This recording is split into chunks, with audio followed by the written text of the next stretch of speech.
Hey, what's up sa inyo mga kakwento? So, kumusta? So, ngayon, meron po tayong sasagutin, ha? Ito, paulit-ulit na pong tinatanong po sa atin ito. At paulit-ulit ko na rin po itong sinasagot. Ngayon, gusto ko lang din bigyan ng pansin itong si Idol Jomar Sultan sa kanyang katanungan. Boss, boss, tanong lang po, ano bang may advice mo kung worth it pa daw ba ang magtrabaho ngayon dito sa Japan dahil mababa na ang palitan? Ito mga kwento, no?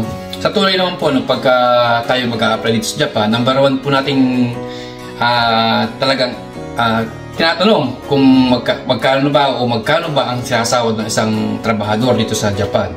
Ngayon, nakadepende naman po kasi yan yung kung magkano magiging sahod mo dito sa Japan. Nakadepende po sa company, sa trabaho mo at sa mga araw na pinapasok mo at ino-OT mo dito sa company dito sa Japan. Ngayon, kung talagang matsambahan mo yung company na medyo mahina o yung walang overtime, walang pasok sa Sabado, tapos walang sumama kang pang-araw, pang-araw ka lang, walang pang-gabi, pagkatsambahan mo yung gano'n mga kakwento, ano? Pagkatsambahan nyo rin po yung mga trabaho dito medyo mabigat, madumi, na delikado, tapos yung sahod mo ganun pa rin. Parang naka-basic ka pa rin ng parang nasa 12 o 13 na lapad. So talaga mapapaisip ka. Ito mga kwento, no? Yung pong nakikita ko dito ay isineshare ko. Sinasabi ko lang din po kung ano yung mga disadvantage at advantage. Transparent lang po ako sa ginagawa kong vlogs.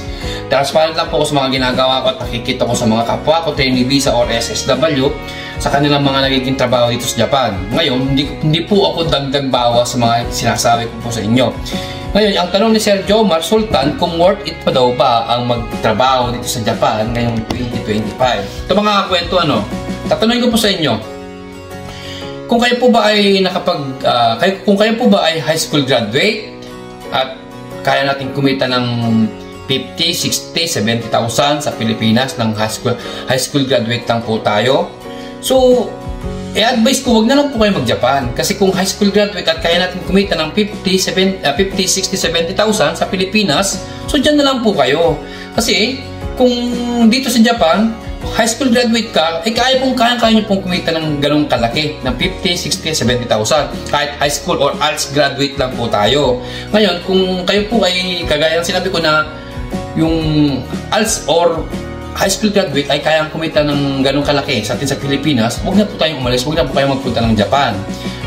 Pero kung kayo po ay high school graduate at hindi po kayang kumita sa Pilipinas ng ganong kalaki at may chance po kayo makapunta dito sa Japan, welcome na welcome po kayo mag-apply dito. Kasi, ang alam ko, kapag kayo po ay hindi negosyante at high school graduate lang po tayo at papasok po tayo kung saang trabaho sa atin sa Pilipinas, ano ba yung pang regular month o regular day o regular week na sinasahod natin, magkano po ba ang sinasahod? Yan, sa 12 to 15,000 or sa mga, hindi ko na po sa minamalit yung pasahod natin sa Pilipinas, pero yun po yung katotohanan. Kapag tayo ay high school graduate, pwede tayong pumasok sa ano bang pwede natin pasukin sa pagiging high school graduate, pwede ba tayo kumita ng ganong kalaki? So hindi naman po, di ba? Ngayon kung high school graduate ka, mayroon kang skilled, meron kang skilled na pwede mong i-apply dito sa Japan, pwede niyo pong gamitin dito sa Japan niya at pwede po kayong kumita ng ganong kalaki. Ngayon, malay niyo bukas makalawa ay bumalik bigla yung palitan, di ba? Bumalik bigla yung palitan. So hindi lang po ganong kalaki yung pwede natin kitain dito. Bagkus, pwede pa rin po natin, kahit tayo po isang trainee visa or SSW, so pwede po nating i-invite ang ating mga mahal sa buhay, gaya ng mga anak natin, ang asawa natin. So pwede po natin silang ipapuntahin dito at ipasyal dito sa ganda ng Japan. So kung worth it pa, para sa akin po, worth it pa po ang pagtatrabaho dito sa Japan kahit tayo ay isang trainee visa lang. Ngayon, yung mga nagsasabing hindi na worth it, paano nyo pong nasasabing hindi na worth it magtrabaho sa Japan at umuwi na lang tayo? Babalik po sa inyo yung tanong, kung kaya po natin kumita ng 50, 60, 70,000 na tayo ay high school graduate lamang sa Pilipinas, na hindi po tayo negosyante, kung hindi po tayo negosyante, tayo trabahador lang din po ng ibang company sa atin sa Pilipinas, so huwag na po tayo umalis. So para sa akin, kung ganun po kalaki yung kinikita nyo at high school graduate tayo, hindi na po worth it mag-Japan kung high school graduate tayo ay kikita tayo ng ganun kalaki, hindi ba? Ngayon, para sa iyo Sir Jomar, nasa iyo naman po yun eh. Nasa iyo naman po kung paano mo i-appreciate ang Japan. Kung dahil lang ba sa pera, di ba? Marami, hindi lang dahil sa pera, hindi lang dahil sa ganda ng lugar dito sa Japan, bagkus yung pag-uugali, marami po kayong ma-adapt magagandang bagay dito sa Japan. Lalong-lalo na po yung disiplina at pagiging marespeto sa kapwa natin tao. Hindi lang po dahil sa pera, kung tinitignan ang Japan, bagkus mga ganong larangan na kagandahang pag-uugali ng mga Japanese, mga Hapon. At nung aminin ko nung una talaga ang naging number 1 na pinapoint out ko talaga yung sahod. And then nung napunta lang akong Japan, na-appreciate ko yung ganda ng Japan. So parang iba na yung pananaw ko sa Japan.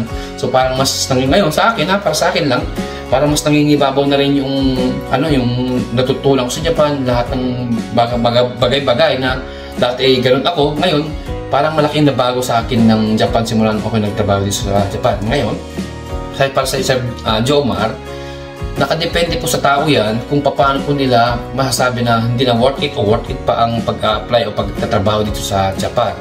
Kung dahil lang sa pera. So talaga masasabi ko, medyo talaga sa ngayon, buti nga po ngayon dahil tumaas na huli yung palitan ng naging 38 point something na, malapit na mag 39. So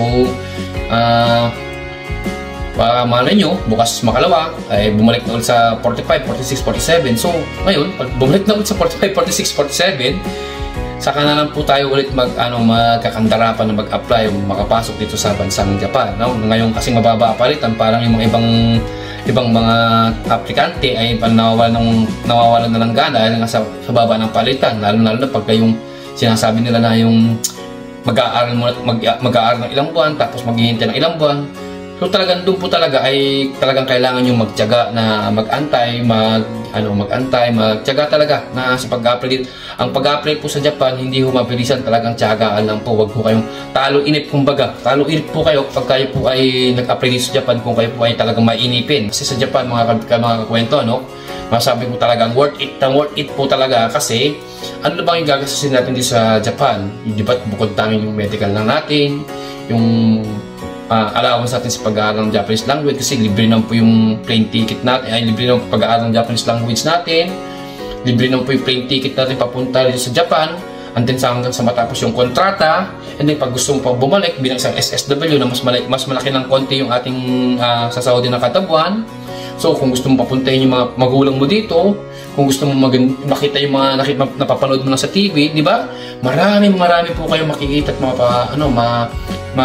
masisilayan dito sa Japan, hindi lang dahil sa pera sinasabi nila hindi na worth it. Kaya ako ay talagang hindi po ako sang-ayon sa mga nagsasabi at nagbibigay ng idea sa mga nag-a-apply dito sa Japan. Kasi kung halimbawa matapos man po yung